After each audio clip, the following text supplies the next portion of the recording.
Hi friends, நம்ம என்ன பண்ணிட்டு இருக்கோம்னா கொசுவலை தான் ஃப்ரெண்ட்ஸ் தச்சிட்டு இருக்கோம். பயங்கரமா கொசு கடிக்குதுன்னு அம்மா சொல்லிட்டு இருந்தாங்க. கொசுவால முடியவே இல்லப்பா, செம்மையா கடிக்குது அப்படின்னு சொல்லிட்டு சரி நம்ம எல்லா ஜன்னலுக்குமே இந்த மாதிரி வாங்கி கொசுவலை மாதிரி அடிச்சிடலாம் அப்படின்றதுக்காக நம்ம அந்த ஒர்க் தான் ஃப்ரெண்ட்ஸ் பண்ணிட்டு இருக்கோம் இன்னைக்கு. வந்துட்டீங்களாம்மா? வாங்கம்மா. ஆமாம்மா. பாத்தீங்கன்னா காலையில இவ்வளவு தூங்கி இருந்தாங்க. நான் ஒரு 5:30 மணி இருக்கும் போயிட்டேன் வேலைக்கு. சரி அதான் பாத்தீங்கன்னா நேரத்துல இருந்து இந்த கொசுவலை தச்சுங்கிறாங்கம்மா. இன்னும் முடியல. 3 ஜன்னல் மொத்தமா நம்ம வீட்டுக்கு, அதனால 2 ஜன்னலுக்கு முடிஞ்சிச்சு. லாஸ்ட் ஜன்னலுக்கு மட்டும் நேற்று பண்ண முடியலன்னு வச்சிட்டோம். அதான் ஃப்ரெண்ட்ஸ் நீங்க பண்ணிட்டு இருக்கோம். நான் வந்துட்ட மணி ஒரு 12க்கு மேல ஆயிடுச்சு. சரிம்மா, நீங்க என்ன எடுத்துட்டு வந்திருக்கீங்க? கூழ் எடுத்துட்டு வந்துக்கிறேன்ப்பா. சரிம்மா. அக்கா அங்க கூழ் ஊத்துவாங்க இல்லையா, வேலை பார்க்கறதுல அக்கா வருஷத்துல கூழ் ஊத்துவாங்கம்மா. நான் தான் முன்னாடியே போய் நேற்றே போய் கூழ் தான் செஞ்சு வச்சுட்டு வந்தேன். இன்னைக்கு கருவாட்டு குழம்பு, கீரை இதெல்லாம் வந்து கூழ் எல்லாம் கரைச்சி சாமிக்கெல்லாம் பழைய வரைக்கும் அங்கேயே இருந்துட்டு எல்லாம் செஞ்சு கொடுத்துட்டு வந்துட்டோம். சரிம்மா, பாத்துலாமாம்மா? முருங்கைக்கீரையாம்மா? வேர்க்கடலை போட்டு நான் தான் செஞ்சுக்கிறேன். வித்தியாசம் ஒன்றும் தெரியாது, நான் தான் செஞ்சேன் எல்லாமே. அதனால நம்ம வீட்டில் செய்வோம் இல்லையா, அந்த மாதிரியே செஞ்சுட்டோம். இங்கேயும் போய் வேர்க்கடலை போட்டு செஞ்சுட்டோம்மா.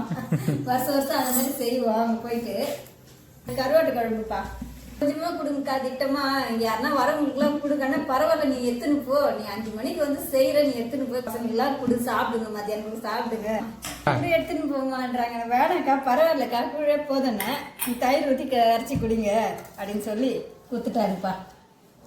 கூழாமா அது? கூழ்ப்பா. இந்த டப்பா ஃபுல்லாக எடுத்துன்னு போக சொன்னாங்க.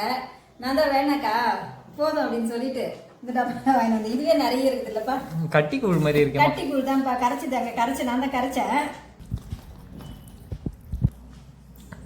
தேவையான உப்பு போட்டு கரைச்சிக்கணுமாமா? போட்டு தண்ணி ஃபர்ஸ்ட் ஊற்றிடக்கூடாதுப்பா, கலந்து விட்டுட்டு அதுக்கப்புறம் நம்ம தண்ணி ஊற்றி கரைச்சிக்கலாம். கட்டி இல்லாமல் கரைச்சிடலாம். கட் பண்ணி பொடியா அது மாதிரி போட்டுக்கலாம்ப்பா.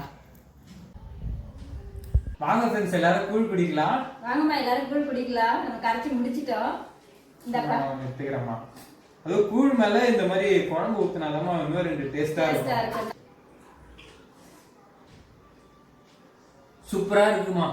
அதுவும் ஆடி மாச கூழ்னா இன்னும் 2 சூப்பரா இருக்குமா. நார்மலா நம்ம எப்போ செய்யறதை விட இந்த மாசத்துல குடிக்கிறது இன்னுமே ரொம்ப எனக்கு நிறைய செய்து பதட்டமா இருக்கும். ஐயோ எப்படி செய்யுமோ தெரியல, எப்படி செய்யணுமோ. 2 கிலோ மாவு, 2 கிலோ கேவு, 4 கிலோ அந்த மாதிரி கொஞ்சம் நிறைய குழம்பு எல்லாமே நிறைய செய்யறது ரொம்ப பதட்டமா இருக்கு, எப்படி செய்யுமோ. ஆனா பாத்தீங்கன்னா செஞ்சு அப்படியே முடிச்சிட்டு சாமியோட இதுல கரெக்டா வந்துருங்கம்மா. எல்லாமே உப்பு காரம் செக் பண்ணவும் மாட்டோம், அது எல்லாமே கரெக்டா வந்துருங்கம்மா சாமிக்குன்னு சொல்லும் போது.